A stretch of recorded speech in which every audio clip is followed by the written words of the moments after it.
In the year 399 AD, Fa Xian and 10 of his colleagues left Chang'an on a long journey westward in search of the complete Buddhist sutras and precepts. In July of 400 AD, after more than a year of onerous traveling, Fa Xian and his party crossed through the Yumen Pass to reach the vast territory of the western regions. It wasn't long before they encountered their first major difficulty on their westward journey. It was the Bailongdui Desert. How could they pass through this desert? The Bailongdui Desert is located between today's Guizhou in Gansu province and Hami in the Xinjiang Uyghur Autonomous Region. It covers an area of almost 300 square kilometers. It was at the time an important route on the Silk Road, but it was so dangerous that merchants were afraid of using it. When Fa Xian traveled through here, it was early autumn, and it was thus still very hot. The vast dunes looked like ocean waves burning brightly in the sunshine. When Fa Xian reached the depths of the desert, he found it almost unbearable. In his A Record of Buddhist Kingdoms, Fa Xian described in great detail how they traveled through the desert. 沙河之中，经常有恶鬼横行，热风肆虐。行人若不幸遇到，便必死无疑，无一能够幸免。沙漠之中，天空无有飞鸟，地上无有走兽。极目四望，想要寻找走出去的路径，却根本不知道有什么东西可以参照。 只有一近处堆起的死人枯骨，姑且作为我们可以行路的标记而已。 It was under such arduous circumstances that these determined seekers of the Buddhist sutras covered 750 kilometers over the span of 17 days and nights, before eventually reaching the kingdom of Shanshan in the western regions.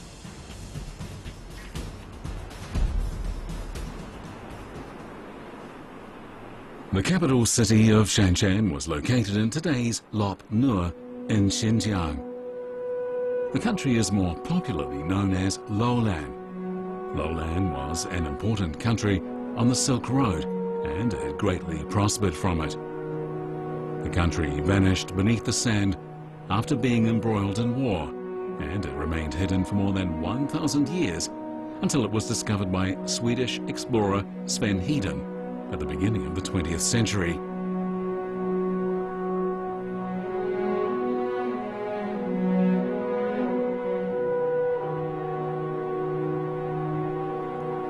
When Fa Xian arrived at Lowland, it was more than 100 years before the country would completely disappear. In his travel diary, he described what he saw there. 当地俗人所穿的衣服与汉地类似，只是质地不同，是用毛或麻织成。鄯善国王信奉佛。 Fa Xian and his party stayed in Lowland for a month before moving on.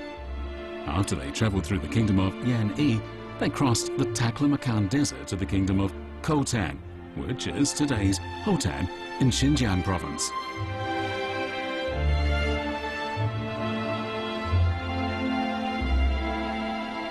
During such a tiring journey, most travelers would have found Khotan a decent place in which to rest. But Fa Xian was worried when they arrived there. It was, after all, in this same magnificent country that one Chinese monk had ended his journey to the west for the Buddhist sutras. Would the same fate befall Fa Xian?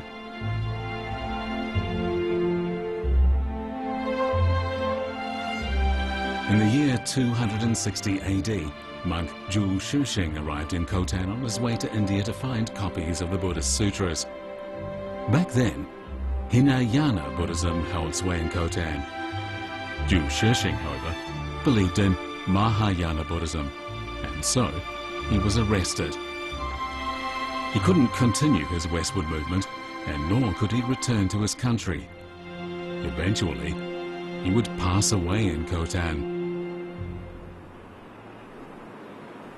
In Sanskrit, yana, as in Mahayana, means raft or vehicle. Mahayana and Hinayana are sects of Buddhism, and they're divided over their understanding of the religion. Mahayana advocates the need to liberate all beings. Hinayana, on the other hand, teaches personal salvation through one's own efforts.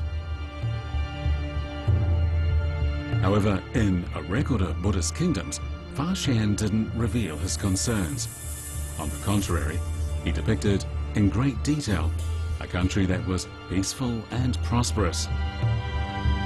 这里生活丰乐，人民富裕，国家有僧侣数万，他们的饮食都由国王供给，普通人家都在门前立一座小塔，并在塔周围建造四方形的僧房，专供行游僧侣居住。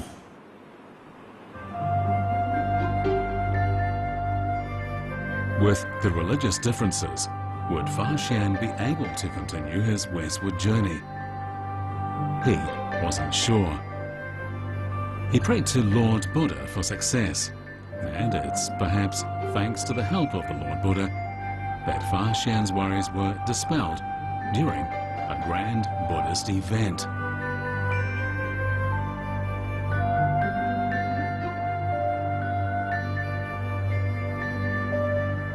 Fa Xian arrived in Khotan during the Buddha's birthday festival.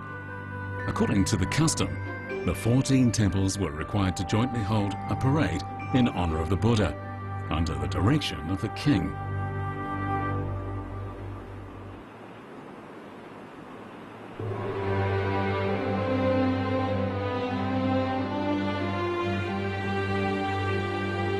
Fa Xian was impressed by the magnificent parade.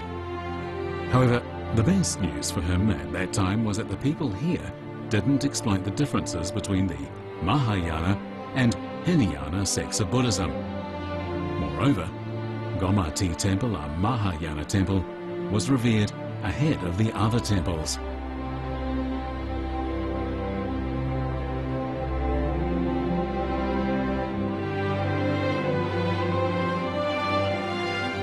Gomati Temple was located in today's Kumar mountain area on the Karakash River in Xinjiang. It greatly excited Fa Xian. It is evident from the ruins we see today that the temple was indeed grand in scale.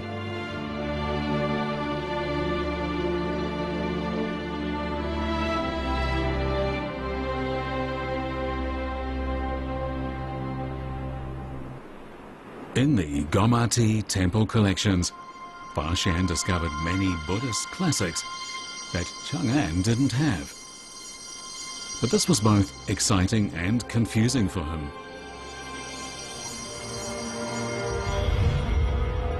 也许你们无需到往天竺，将这些佛典带回汉地，就可以获得无上的荣光。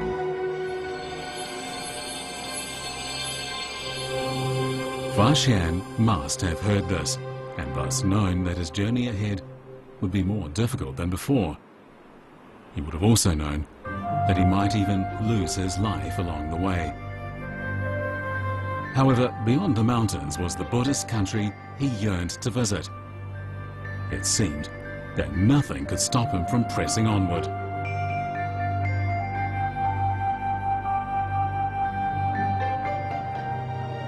我中途僧人，无一人从天竺求得真法，所以我发现要做这第一人，哪怕粉身碎骨，也无怨无悔。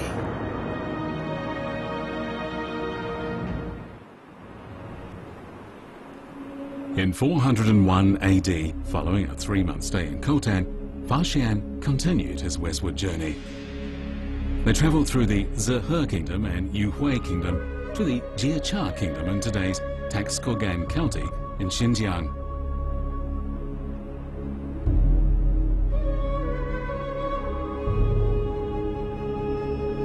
West of the Jiechia Kingdom lies the world-famous Pamir Plateau.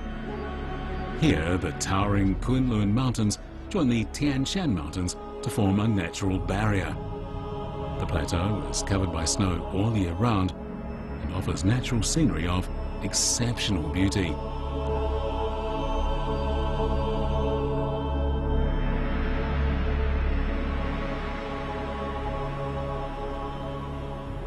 However, such terrain made it extremely difficult for Fa Xian to continue his journey.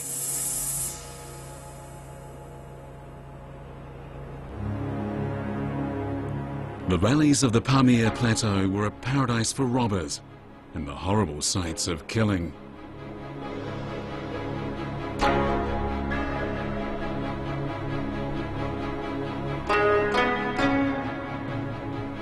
Here, many merchants and monks had lost their lives.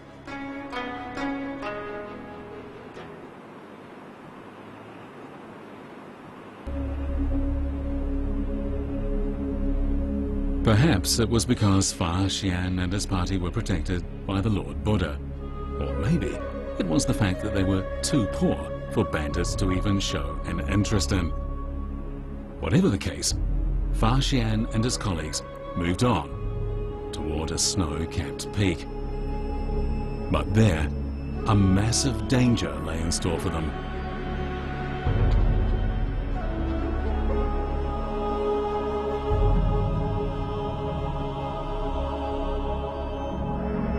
In his A Record of Buddhist Kingdoms, Fa Xian wrote the following. 山上无论冬夏都大雪纷扬，而且还有毒龙。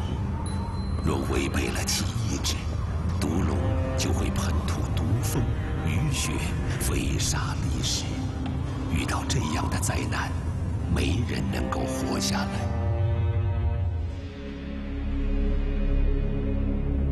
By dragons, Fa Xian meant avalanches.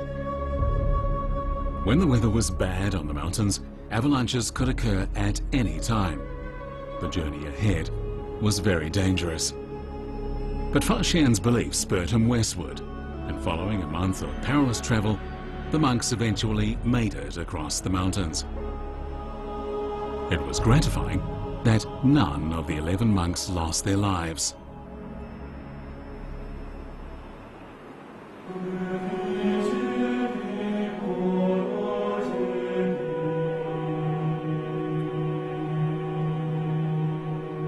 Departing in 399 AD, Fa Xian and his group arrived in India exactly 3 years later to begin their quest of gathering copies of the Buddhist sutras.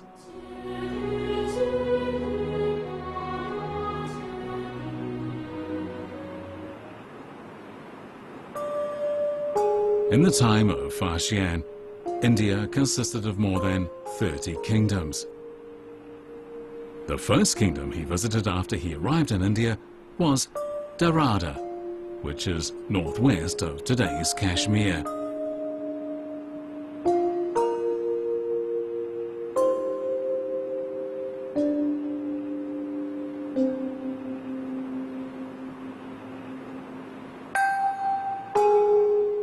While in Dharada, Fa Xian saw a huge sculpture of the Maitreya Buddha. It was about 3 meters tall and was said to have been made by arhats and craftsmen based on the Maitreya they had visited in heaven. The sculpture was erected 300 years after Shakyamuni achieved nirvana, and it was following its erection that Buddhism began to spread eastward.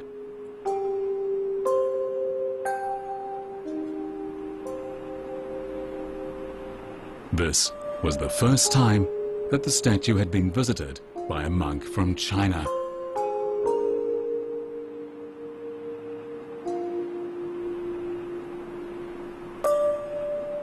Fa Xian and his party didn't stay long in Dharada. From there, they moved southeast towards the mountains. This is because Fa Xian's goal was to obtain the complete Buddhist sutras.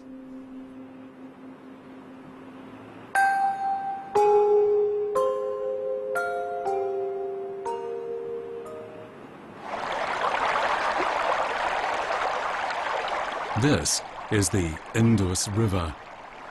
It was via this river that the ancient Buddhist sutras were introduced to China.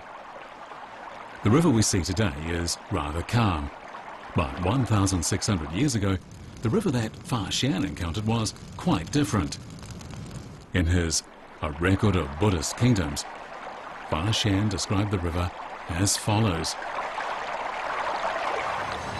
悬崖壁高千仞，陡峭万分，道路崎岖狭窄，河水从高山峡谷中呼啸而来。这样的边远之地，就是汉朝的张骞、甘英也难以到达呀。 Fa Xian had travelled farther than Zhang Qian and Gan Ying when they explored the western regions. But for a man seeking the Buddhist sutras, his journey had only just begun.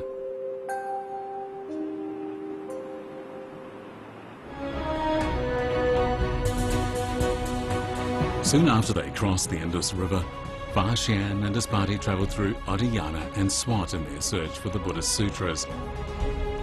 As this was the hinterland of North India, Buddhism prevailed. The area had numerous historical relics of the Lord Buddha.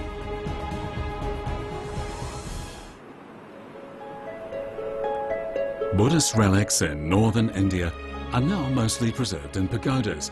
This is attributed to the Xian Empire.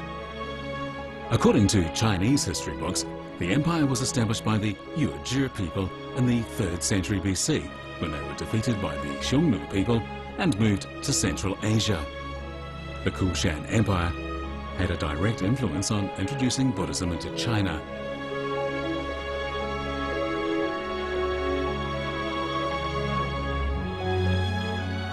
In the year 2 BC, the Yuzhi envoy Yin Zun arrived at Chang'an, the capital of the Western Han Dynasty.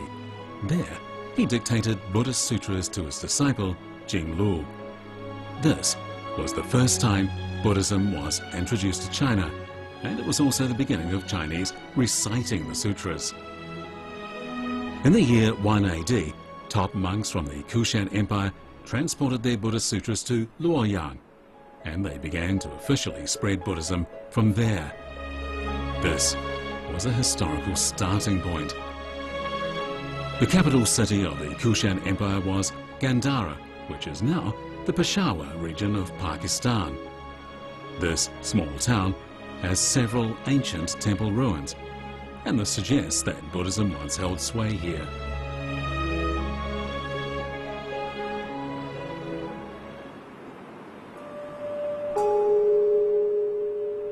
However, when Fa Xian made his way here, the Xian Empire had already collapsed. It, along with the Han Dynasty, Rome and Parthia, was once known as a top world power, but it had been reduced to a small kingdom located in today's Peshawar.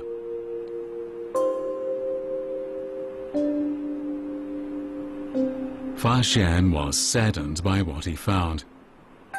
But what he didn't know was that he was luckier than Master Xuanzang would be much later. After all, he had seen the great pagoda built by the Xian Empire and had found out how important Buddhism had been to that empire. 230 years later, when Xuanzang arrived here, all he saw were ruins and deserted temples. Plus, by that time, the local people had mostly converted to Hinduism.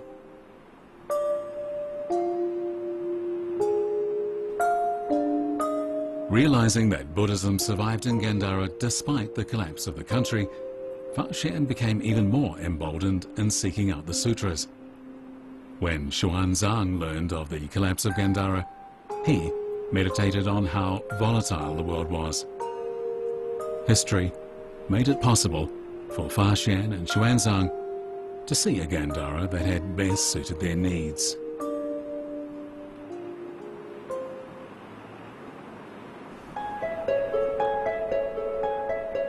At the time, Fa Xian hadn't yet accomplished his most important mission. That mission was, of course, to obtain the sutras. But in the kingdoms of northern India, the Buddhist sutras were passed on orally. For this reason, Fa Xian decided to move on to central India, as it was in central India that Buddhism originated. It was at this time his party disbanded.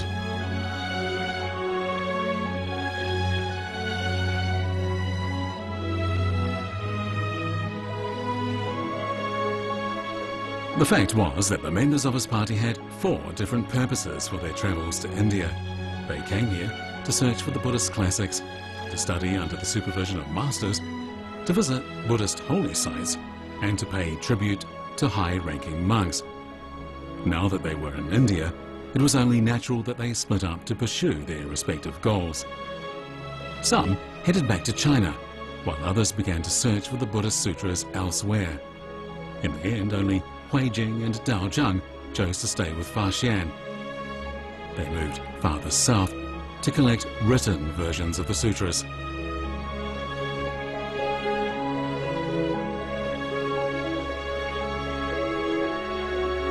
At that time, Fa Xian was worried. He didn't know where he would be able to obtain the sacred texts. Would he be able to overcome future difficulties and continue his journey? He would have to wait for the answer.